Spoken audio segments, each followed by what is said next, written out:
अलग बात है, वोट काउंट होगा कि नहीं होगा? नहीं, वोट तो हम उसके जो वोट ऑफ कॉन्फिडेंस होना है ना, उसमें दोनों है ना, हमारा तो वोट किसी तरफ नहीं आएगा।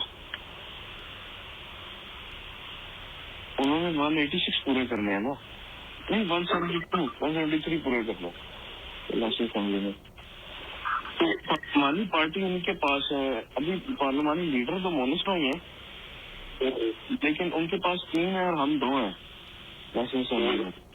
तो जनानी गायब कर देंगे। ये है कि जनानी तो कुछ थोड़ा सा ड्राइव धमकाएंगे, तू गायब हो जाए तो फिर कुछ नहीं हो जाएगा। नहीं गायब ऐसे उन्हें आखा लगवा अच्छा दिए चाचू का रही बुढ़ी जनानी बनना नहीं है।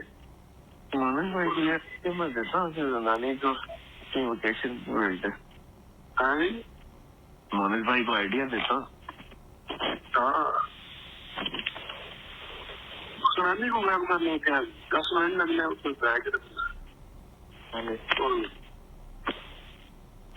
लाहौर में आगे हम करते